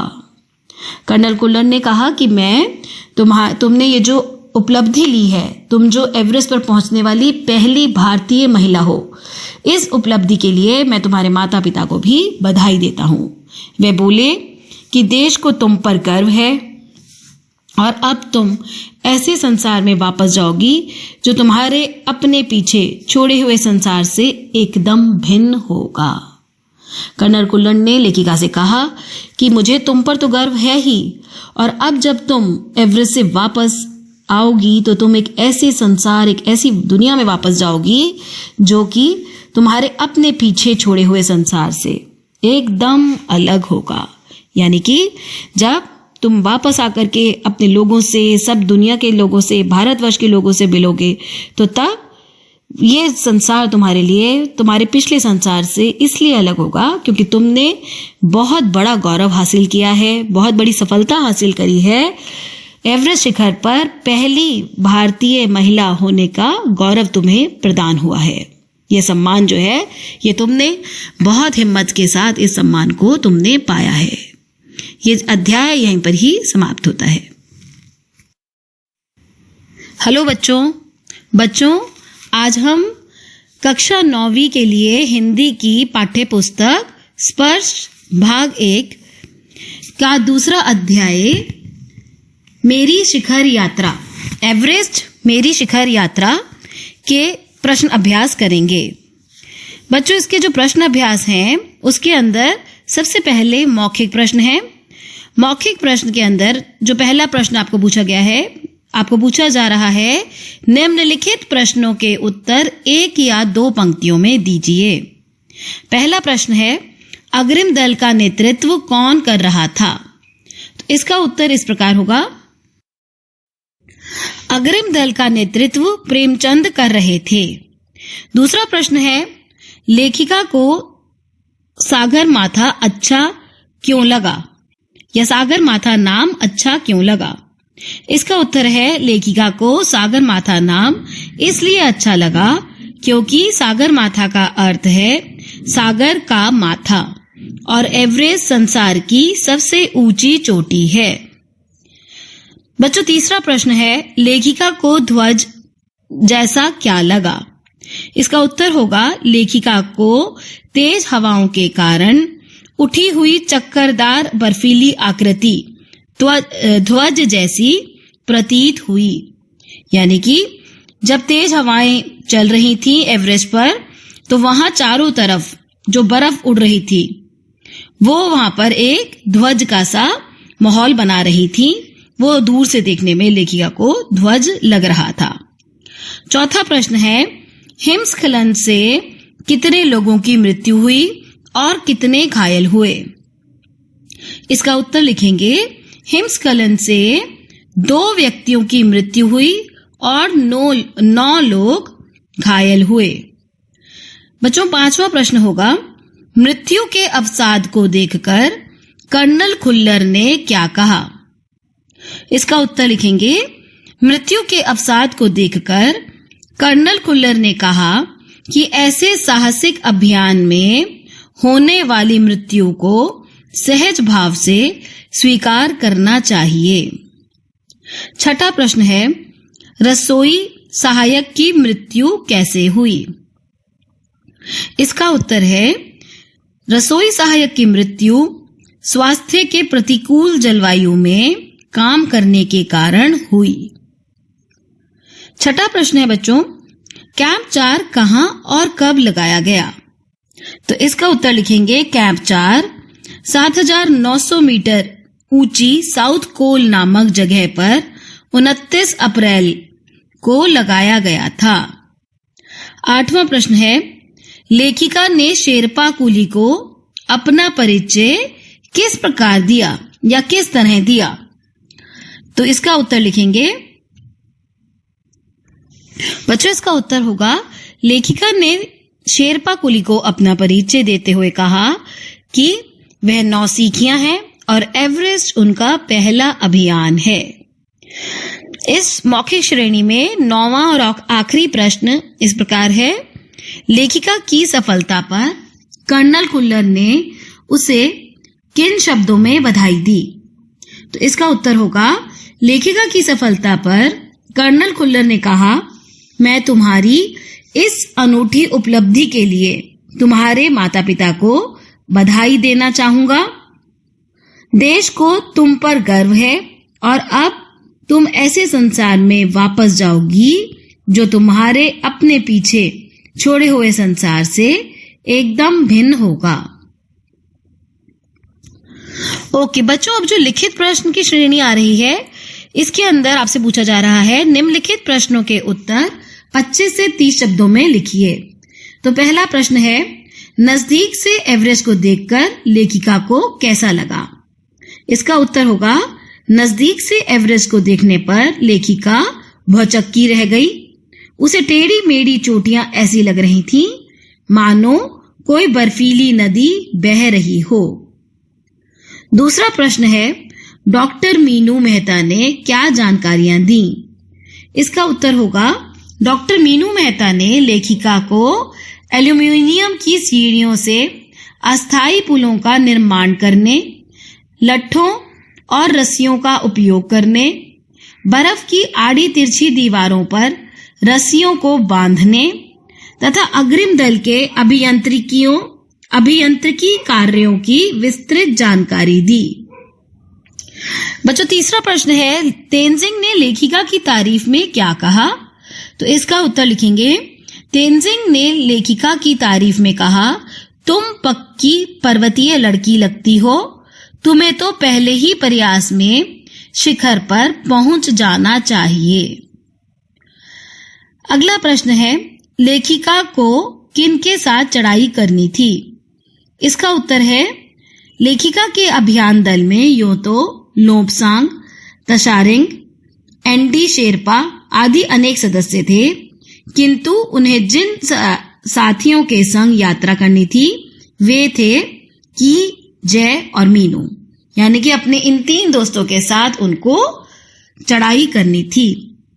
5वां प्रश्न है, लोब्सांग ने तंबू का रास्ता कैसे साफ किया? तो इसका उत्तर होगा, लोब्सांग ने तंबू का रास्ता साफ करने के लिए अपनी स्विस छुरी निकाली। उन्होंने लेखिका के आसपास जमे बड़े बड़े हिमपिंडों को हटाया और लेखिका के चारों ओर जमी कड़ी बर्फ की खुदाई की। उन्होंने बड़ी मेहनत से लेखिका को बर्फ की कब्र से खींच निकाला। बच्चों, लिखित श्रेणी में छठा और आखिरी प्रश्न है, साउथ कोल कैंप पहुंचकर लेखिका ने अगले दिन की महत्वपूर्ण चढ़ाई की तैयारी कैसे शुरू की? इसका उत्तर आप लिखेंगे, साउथ कोल कैंप पहुंचकर लेखिका ने अगले दिन की चढ़ाई की तैयारी शुरू की। उसने खाना, कुकिंग गैस तथा ऑक्सीजन सिलेंडर इकट्ठे किए। उसके बाद वह चाय बनाने की तैयारी करने लगी। बच्चों, अब ख श्रेणी के अंदर पूछा जा रहा है, निम्नलिखित प्रश्नों के उत्तर 50 से 60 शब्दों में लिखिए। पहला प्रश्न है, उपनेता प्रेमचंद ने किन स्थितियों से अवगत कराया? इसका उत्तर होगा, उपनेता प्रेमचंद ने अभियान दल को खम्बू हिमपात की स्थिति की जानकारी देते हुए कहा कि उनके दल ने कैंप 1 जो हिमपात के ठीक ऊपर है वहां तक का रास्ता साफ कर दिया है और पुल बनाकर रस्सियां बांधकर तथा झंडियों से रास्ता चिन्हित कर सभी बड़ी कठिनाइयों का जायजा ले लिया गया है। उन्होंने इस पर भी ध्यान दिलाया कि ग्लेशियर बर्फ की नदी है और बर्फ का गिरना अभी जारी है। हिमपात में अनियमित और अनिश्चित बदलाव के कारण अभी तक के किए गए सभी काम व्यर्थ हो सकते हैं और हमें रास्ता खोलने का काम दोबारा करना पड़ सकता है। ओके, सेकंड प्रश्न है बच्चों, हिमपात किस तरह होता है और उससे क्या क्या परिवर्तन आते हैं? इसका उत्तर लिखेंगे, बर्फ के खंडों का अव्यवस्थित ढंग से गिरना ही हिमपात कहलाता है। ग्लेशियर के बहने से बर्फ में हलचल मच जाती है। इस कारण बर्फ की बड़ी बड़ी चट्टानें तत्काल गिर जाती हैं। इस अवसर पर स्थिति ऐसी खतरनाक हो जाती है कि धरातल पर दरार पड़ने की संभावना बढ़ जाती है। अक्सर बर्फ में गहरी चौड़ी दरारें बन जाती हैं। हिमपात से पर्वतारोहियों की कठिनाइयां बहुत अधिक बढ़ जाती हैं। लेखिका ने, बच्चों तीसरा प्रश्न है, लेखिका ने तंबू में गिरे बर्फ पिंड का वर्णन किस तरह किया है? इसका उत्तर होगा, लेखिका ने तंबू में गिरे बर्फ के पिंड का वर्णन करते हुए कहा कि वह लोहत्से की बर्फीली सीधी ढलान पर लगाए गए नायलॉन के तंबू के कैंप 3 में थी। उसके तंबू में लोबसांग और तशारिंग उसके तंबू में थे। अचानक रात 12:30 बजे उसके सिर पर कोई सख्त चीज टकराई और उसकी नींद खुल गई। तभी एक जोरदार धमाका हुआ और उसे लगा कि एक ठंडी बहुत भारी चीज इसके शरीर को कुचलती हुई चल रही थी। इससे उसे सांस लेने में भी कठिनाई होने लगी। ये प्रश्न यहीं पर ही समाप्त हो जाता है।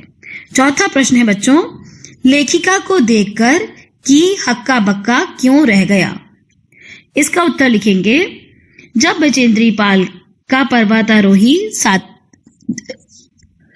बच्चों इस प्रश्न का उत्तर है कि जय और की बचेंद्री पाल के पर्वतारोही साथी थे।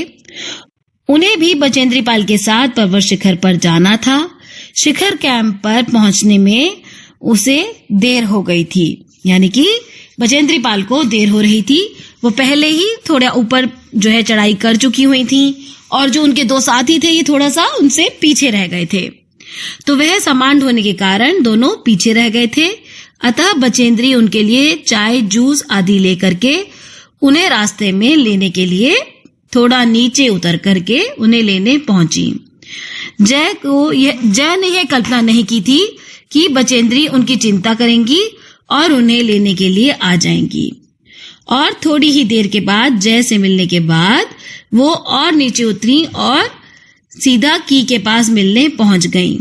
इसलिए जब उन्होंने बचेंद्री पाल को चाय और जूस लेकर के आते हुए देखा तो वह हक्का बक्का रह गया। बच्चों 5वां प्रश्न होगा, एवरेस्ट पर चढ़ने के लिए कुल कितने कैंप बनाए गए, उनका वर्णन कीजिए। बच्चों इस प्रश्न के उत्तर में आप लिखेंगे कि पाठ के आधार पर हमें पता चलता है कि एवरेस्ट की चढ़ाई के लिए कुल 5 कैंप बनाए गए। उनके दल का पहला कैंप 6000 मीटर की ऊंचाई पर था, जो हिमपात से ठीक ऊपर था। दूसरा कैंप 4 जो कि 7900 मीटर की ऊंचाई पर बनाया गया था। कैंप 3 लोहत्से की बर्फीली सीधी ढलान पर बनाया गया था। यहाँ नायलॉन के तंबू लगाए गए थे। एक कैंप साउथ कोल पर बनाया गया था। यहीं से अभियान दल को एवरेस्ट पर चढ़ाई करनी थी। इसके अलावा एक बेस कैंप भी बनाया गया था। बच्चों 6वां प्रश्न है, चढ़ाई के समय एवरेस्ट की चोटी की स्थिति कैसी थी? इसका उत्तर होगा, जब बचेंद्री पाल एवरेस्ट की चोटी पर पहुंची तो वहां चारों ओर तेज हवा के कारण बर्फ उड़ रही थी। बर्फ इतनी अधिक थी कि सामने कुछ नहीं दिखाई दे रहा था। पर्वत की शंकु चोटी इतनी तंग थी कि 2 आदमी वहां एक साथ खड़े नहीं हो सकते थे। नीचे हजारों मीटर तक ढलान ही ढलान थी, अतः वहां अपने आप को स्थिर खड़ा करना बहुत कठिन था। उन्होंने बर्फ के फावड़े से बर्फ तोड़कर अपने टिकने योग्य स्थान बनाया।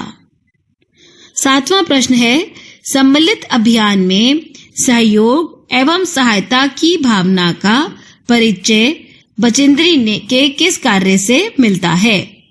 इसका उत्तर है, एवरेस्ट पर विजय पाने के अभियान के दौरान लेखिका बचेंद्री पाल अपने साथियों जय, की और मीनू के साथ चढ़ाई कर रही थी, परंतु वह इनसे पहले साउथ कोल कैंप पर जा पहुंची क्योंकि वे बिना ऑक्सीजन के भारी बोझ लादे चढ़ाई कर रहे थे। लेखिका ने दोपहर बाद इन सदस्यों की मदद करने के लिए एक थर्मस को जूस से और दूसरे को गर्म चाय से भर लिया और बर्फीली हवा में कैंप से बाहर निकलकर उन सदस्यों की ओर नीचे उतरने लगी। उनके इस कार्य से सहयोग एवं सहायता की भावना का परिचय मिलता है। बच्चों, ग प्रश्न में आपसे पूछा जा रहा है, निम्नलिखित के आशय स्पष्ट कीजिए। पहला प्रश्न है, एवरेस्ट जैसे महान अभियान में खतरों को और कभी कभी तो मृत्यु भी आदमी को सहज भाव से स्वीकार करनी चाहिए। तो बच्चों, आपको इन पंक्तियों का जब आशय आएगा स्पष्ट करने को तो आप लिखेंगे, एवरेस्ट की सर्वोच्च चोटी पर चढ़ना एक महान अभियान है। इसमें पग पग पर जान जाने का खतरा होता है, अतः यदि ऐसा कठिन कार्य करते हुए मृत्यु भी हो जाए तो उसे सहज घटना के रूप में लेना चाहिए, बहुत हाय तौबा नहीं मचानी चाहिए। अर्थात आपको ये बात पता होनी चाहिए कि अगर आप एवरेस्ट की चढ़ाई कर रहे हैं तो वो एक बहुत ही कठिन यात्रा है, इस यात्रा में आपकी मृत्यु तक हो सकती है। दूसरा आशय स्पष्ट पूछा गया है, सीधे धरातल पर दरार पड़ने का विचार और इस दरार का गहरे चौड़े हिमविदर में बदल जाने का मात्र ख्याल ही बहुत डरावना था। इससे भी ज्यादा भयानक इस बात की जानकारी थी कि हमारे संपूर्ण प्रयास के दौरान हिमपात लगभग 1 दर्जन आरोहियों और कूलियों को प्रतिदिन छूता रहेगा। तो इसका आशय यह है कि ग्लेशियरों के बहने से, बर्फ में हलचल होने से बर्फ की बड़ी बड़ी चट्टानें अचानक गिर जाती हैं। इससे धरातल पर दरार पड़ जाती है। यही दरारें हिमविदर में बदल जाती हैं, जो पर्वतारोहियों की मृत्यु का कारण बन जाती है। इसका ख्याल ही मन में भय पैदा कर देता है। दुर्भाग्य से यह भी जानकारी मिल गई थी कि इस अभियान दल को अपने अभियान के दौरान ऐसे हिमपात का सामना करना ही पड़ेगा। बच्चों, तीसरा आशय स्पष्ट जो पूछा जा रहा है वह है, बिना उठे ही मैंने अपने थैले से दुर्गा माँ का चित्र और हनुमान चालीसा निकाला। मैंने इनको अपने साथ लाए लाल कपड़े में लपेटा, छोटी सी पूजा अर्चना की और इनको बर्फ में दबा दिया। आनंद के इस क्षण में मुझे अपने माता पिता का ध्यान आया। बच्चों, इसका आशय स्पष्ट में लिखेंगे, जब बचेंद्री पाल हिमालय की चोटी पर सफलतापूर्वक पहुंच गईं, तो उसने घुटने के बल बैठकर बर्फ को माथे से छुआ, बिना सिर नीचे झुकाए हुए ही थैले से दुर्गा माँ का चित्र और हनुमान चालीसा निकाला। उन्होंने इन्हें एक लाल कपड़े में लपेटा, थोड़ी सी पूजा की, फिर इस चित्र तथा हनुमान चालीसा को बर्फ में दबा दिया। उस समय उसे बहुत आनंद मिला। उसने प्रसन्नता पूर्वक अपने माता पिता को याद किया। बच्चों, भाषा अध्ययन जो अगला प्रश्न है उसमें आपसे पूछा जा रहा है, इस पाठ में प्रयुक्त निम्नलिखित शब्दों की व्याख्या पाठ के संदर्भ में देकर कीजिए। सबसे पहले पूछा जा रहा है, निहारा है, धसकना, खिसकना, सागर माथा, जायजा लेना और नौसीखिया। सबसे पहले निहारा है। निहारा है का मतलब है बहुत ध्यान से या विस्मय के साथ देखना। तो जब आप इसको पाठ के आधार पर व्याख्या करेंगे तो आप लिखेंगे, लेखिका ने नमचे बाजार पहुंचकर एवरेस्ट पर चढ़ाई करने से पूर्व उसे निहारा। धसकना, धसकना का अर्थ है नीचे धंस या दब जाना। तो इसका आप व्याख्या करेंगे, बर्फ की भारी चट्टानें जब बर्फीली धरातल पर गिरती हैं तो धरातल धसक जाता है। इसका ख्याल पर्वतारोहियों को भयभीत करने वाला होता है। खिसकना का अर्थ है धीरे धीरे सरकना, और इसके लिए आप जो व्याख्या लिखेंगे, ग्लेशियरों के बहने से बर्फ में हलचल मच जाती है और बड़ी बड़ी चट्टानें खिसकने लगती हैं। बच्चों, सागर माथा का अर्थ है सागर का माथा अर्थात एवरेस्ट। लेखिका को एवरेस्ट का दूसरा नाम सागर माथा, जो नेपालियों के द्वारा रखा गया है, वह बहुत ही अधिक पसंद आया। जायजा लेना का अर्थ है अनुमान लगाना। एवरेस्ट अभियान के समय अग्रिम दल ने पुल बनाकर, रस्सियां बांधकर सभी बड़ी कठिनाइयों का जायजा ले लिया। नौसिखिया का अर्थ है नया सीखने वाला। तो इसकी व्याख्या में आप लिखेंगे, एवरेस्ट की चोटी पर चढ़ने वाले प्रथम व्यक्ति का गौरव पाने वाले तेनजिंग से लेखिका ने खुद को नौसिखिया कहा। भाषा अध्ययन का दूसरा प्रश्न है बच्चों, निम्नलिखित पंक्तियों में उचित विराम चिन्हों का प्रयोग कीजिए। बच्चों, क में आपको पूछा जा रहा है, उन्होंने कहा, तुम एक पक्की पर्वतीय लड़की लगती हो, तुम्हें तो शिखर पर पहले ही प्रयास में पहुंच जाना चाहिए। बच्चों, इस वाक्य में उन्होंने कहा के बाद आपको अवतरण चिन्ह अर्थात इन्वर्टेड कॉमास जिसे हम बोलते हैं इंग्लिश में, वो आपको लगाना है, और लास्ट में चाहिए के बाद आपको इन्वर्टेड कॉमास को बंद करके पूर्ण विराम लगा देना है। उन्होंने कहा इन्वर्टेड कॉमास यानी कि अवतरण चिन्ह लगाएंगे, तुम एक पक्की पर्वतीय लड़की लगती हो, तुम्हें तो शिखर पर पहले ही प्रयास में पहुंच जाना चाहिए। पूर्ण विराम लगा के ऊपर आप अवतरण चिन्ह से बंद कर देंगे। दूसरा वाक्य है, क्या तुम भयभीत थी? इस पर भी अवतरण चिन्ह लगा करके क्वेश्चन मार्क यानी कि प्रश्नवाचक जो चिन्ह होता है उसे लगा देंगे। तीसरे वाक्य में, तुमने इतनी बड़ी जोखिम क्यों ली बचेंद्री? तो बच्चों, इसमें भी प्रश्न पूछा जा रहा है, आखिरी में प्रश्नवाचक चिन्ह लगा देंगे क्वेश्चन मार्क, और अवतरण चिन्ह से यानी कि इन्वर्टेड कॉमा से पूरे वाक्य को इन्वर्टेड कॉमास के अंदर कर देंगे। तीसरा प्रश्न है, नीचे दिए उदाहरण के अनुसार निम्नलिखित शब्द युग्मों का वाक्य में प्रयोग कीजिए। बच्चों, तीसरे प्रश्न के अंदर आपको जो उदाहरण दिया गया है वो है, उदाहरण है, हमारे पास एक वॉकी टॉकी था। तो वॉकी टॉकी जो है शब्द युग्म है, इसमें आपको कई सारे शब्द युग्म दिए गए हैं, इनका आपको वाक्यों में प्रयोग करना है।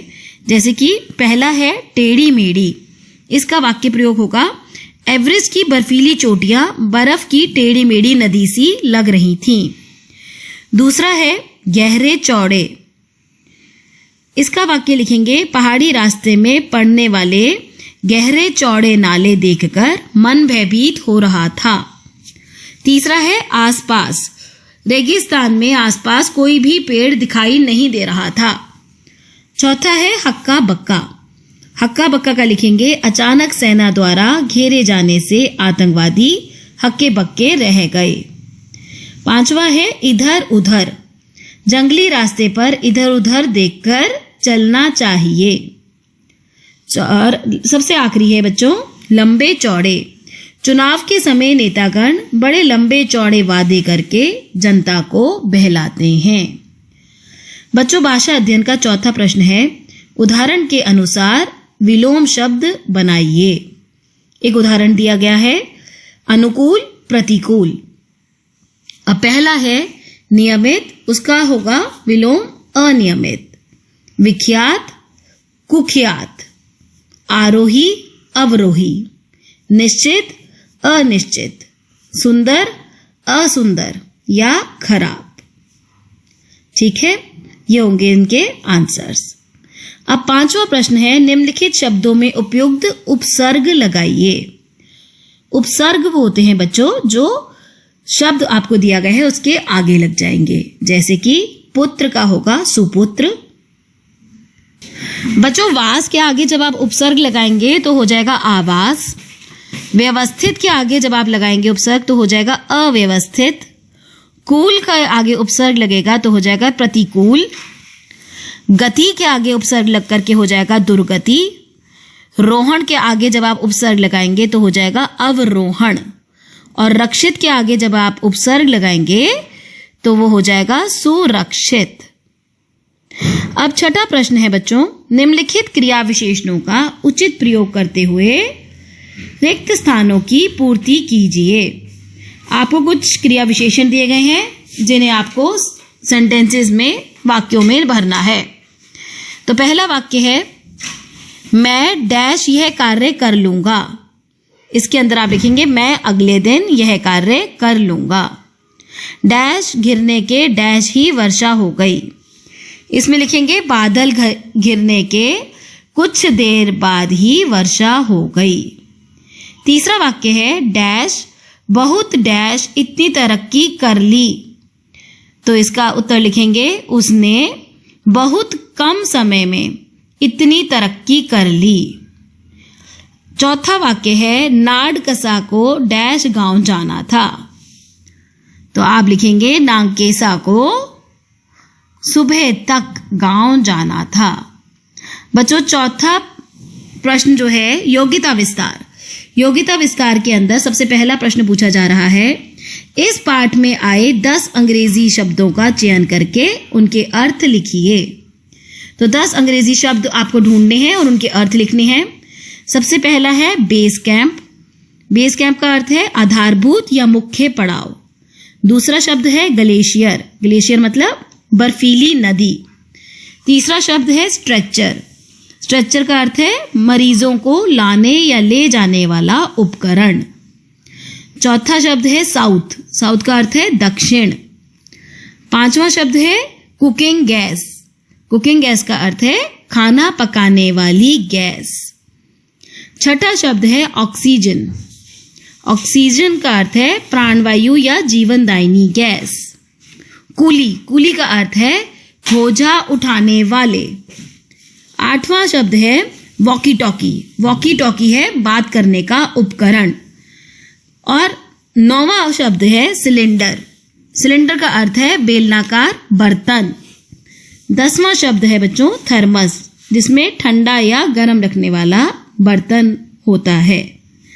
बच्चों योग्यता विस्तार का दूसरा प्रश्न है, पर्वतारोहण से संबंधित 10 चीजों के नाम लिखिए। तो पर्वतारोहण से जुड़ी हुई चीजें, यानी कि पर्वत पर जब आप चढ़ाई करते हैं तो आपको किन चीजों की आवश्यकता होती है, आपको 10 चीजें बतानी है। तो उसमें आप लिखेंगे रस्सी, फावड़ा, ऑक्सीजन, टेंट, बंटा, वॉकी टॉकी, थर्मस, चाय, एल्यूमिनियम की सीढ़ी, बिस्तर, चाकू, हथौड़ा, कील और स्ट्रक्चर।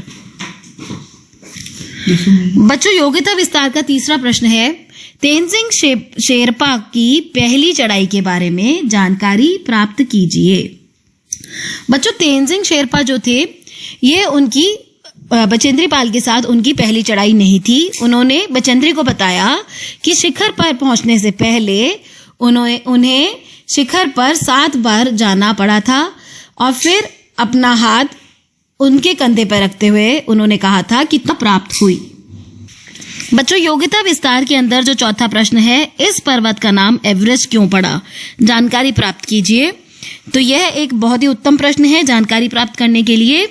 इसका उत्तर आप लिखेंगे कि सर एवरेस्ट ने पहली बार एवरेस्ट की सही ऊंचाई और लोकेशन बताई थी, इसलिए उनके नाम पर साल 1865 में माउंट एवरेस्ट को नाम दिया गया था एवरेस्ट। और इससे पहले इस पर्वत को पीक 15 के नाम से जाना जाता था। बच्चों आपकी किताब में जो लास्ट प्रश्न है वो है परियोजना कार्य। परियोजना कार्य का अर्थ है कि बच्चों को इकट्ठे होकर के कुछ एक एक्टिविटी वर्क टाइप आप लोगों को खुद करना है। इसके अंदर आपको कुछ चित्र इकट्ठे करने हैं, भारतीय महिलाओं की पुस्तकें पढ़नी है और उनके चित्र इकट्ठे करने हैं और जानकारी को लिखना है। इसके अंदर आपको पीटी उषा, आरती साहा और किरण बेदी के नाम दिए गए हैं। किरण बेदी एक पुलिस अफसर रही हैं। पीटी उषा जो है वो एक रनर थी, एक खिलाड़ी रही हैं जो दौड़ती थी। तो आपको इनके बारे में जानकारी हासिल करनी है। ये हमारे भारत देश के बहुत ही इन्होंने हमारे देश को गर्व पहुंचाया है। हमारा देश बहुत गर्व महसूस करता है इन लोगों के बारे में। और जो दूसरा प्रश्न है उसमें रामधारी सिंह दिनकर का एक लेख है, हिम्मत और जिंदगी। उसे पुस्तकालय से लेकर के पढ़ने के लिए कहा गया है। इस कविता में हिम्मत और जिंदगी में आपको यही सिखाया गया है कि आप अपनी जिंदगी में हिम्मत को कभी ना छोड़ें, भले ही कितनी ही कठिनाइयां हों, आप अपनी मंजिल तक पहुंचें और जिंदगी में हिम्मत को बनाए रखें। और तीसरा और आखिरी प्रश्न है, मन के हारे हार है, मन के जीते जीत। इस विषय पर कक्षा में परिचर्चा करें। बच्चों, मन के हारे हार है और मन के जीते जीत का मतलब है कि यदि आपके मन ने आपको एक लक्ष्य तक पहुंचना है, अपनी मंजिल तक पहुंचना है, लेकिन आपने अपने मन से आप हार गए हैं कि नहीं, मैं तो कर ही नहीं सकता इतना काम, यहां तक मैं नहीं पहुंच सकता, तो आप पहुंचने से पहले ही हार गए हैं। लेकिन अगर आपने अपने मन में जीत को ठान लिया है कि मैं इस लक्ष्य को पाकर रहूंगा, तो दुनिया में बड़ी सी बड़ी मुश्किल को भी पार करके आप अपने लक्ष्य को जरूर प्राप्त कर लेंगे। इसीलिए कहा गया है, मन के हारे हार है, मन के जीते जीत। बच्चों, अब लास्ट में आपको शब्दार्थ और टिप्पणियां दी गई हैं। वो इस प्रकार हैं। अभियान, अभियान का अर्थ है चढ़ाई या किसी काम के लिए प्रतिबद्धता। दुर्गम, जहां पहुंचना कठिन हो। कठिन मार्ग, हिमपात, बर्फ का गिरना। आकर्षित, मुग्ध होना या आकर्षित होना। अवसाद, उदासी। ग्लेशियर, बर्फ की नदी। अनियमित, नियम विरुद्ध या जिसका कोई नियम ना हो। आशाजनक, आशा उत्पन्न करने वाला। भौचक्की, हैरान। अव्यवस्थित, व्यवस्थाहीन या जिसमें कोई व्यवस्था ना हो। प्रवास, यात्रा में रहना। हिमविदर, दरार या तरेड़। आरोही, ऊपर चढ़ने वाला। विख्यात, मशहूर या प्रसिद्ध। अभियांत्रिकी, तकनीकी। नौसिखिया, नया सीखने वाला। विशालकाय पुंज, बड़े आकार के बर्फ के टुकड़े। पर्वतारोही, पर्वत पर चढ़ने वाला। आरोहण, आरोहण का अर्थ है ऊपर की ओर जाना या चढ़ना। कर्मठता, काम में कुशलता या कर्म के प्रति निष्ठा। उपस्कर, आरोही की आवश्यक सामग्री। शंकु, नोक। उपलब्धि, प्राप्ति। और आखिरी शब्द है जोखिम का अर्थ है खतरा।